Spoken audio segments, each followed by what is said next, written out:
Let's start today with the big news from Wednesday, which is the Shelby Harris signing. And Brett wants to know, hey, Mary Kay, one thing that hasn't been clear, why was Shelby Harris available? Was it age? It seems like a great pickup. It's a good question. It is a great pickup. And a lot of times a guy is looking for the right opportunity, or you do have a guy that's about to turn 32 on Friday, and it just takes them a while to find a job. He's probably in the same boat as a Jadeveon Clowney, a Kareem Hunt, a John Johnson III, and some of the running backs that are still out there. There's, cost versus talent of the player.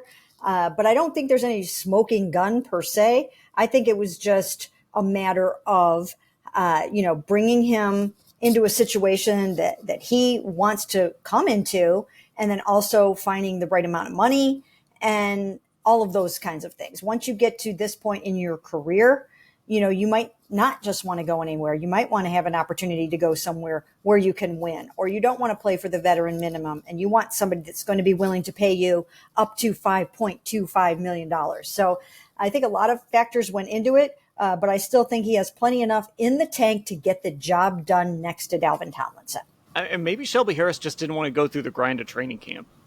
Maybe he wanted to wait a little while and sign right around this time so he can show up, get himself ready to play, and then go play. I mean, a lot of these guys don't want to have to go through OTAs and mini camp and then show up and go to the Greenbrier or whatever their team has for them and go through that grind of those early days of camp. I mean, I doubt Shelby Harris really needs that. We don't know. We haven't talked to him yet, but that's always part of it too. Like you said, he's going to be you said 32 on Friday. So, who wants to go through that when you're 32 years old and you've been in the league as long as he has?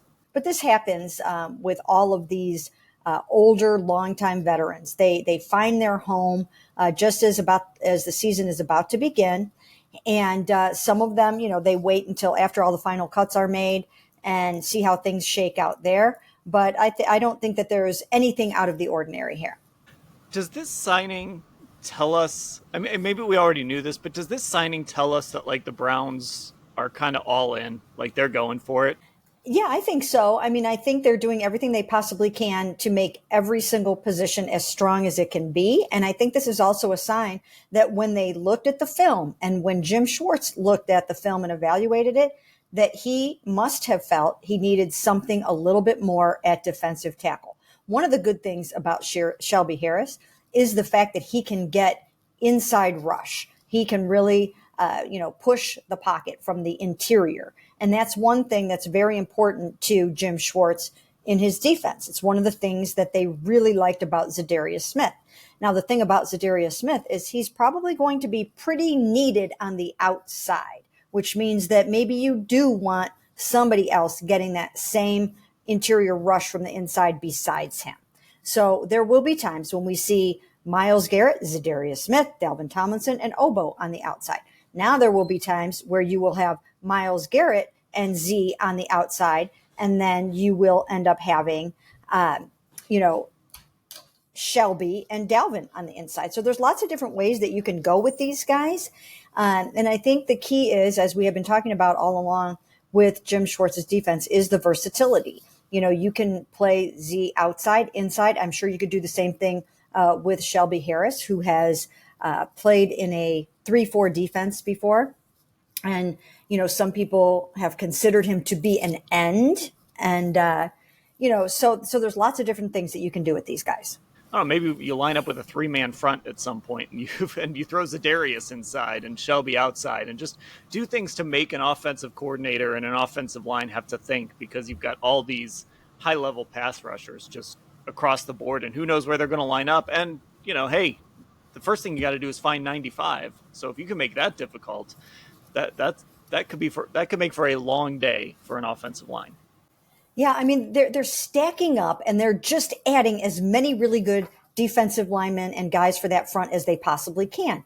And the other thing that I keep thinking that maybe they will do is use Obo as an outside linebacker. When you talk to him, when you look at him, he looks to me like, he could play an outside linebacker spot. So there will, I think, be times where all of those guys could be on the field, whether you put them all up on the line or you don't. Maybe you put some in the back, whether you're running a 5-man line or a 4-man line or 3-man or 6-man or 2-man, whatever you do. I think they can be multiple up front because you can do so many things with these guys. And there might be a time where you look out there and say, hey, our best option at linebacker is a defensive end named Obo.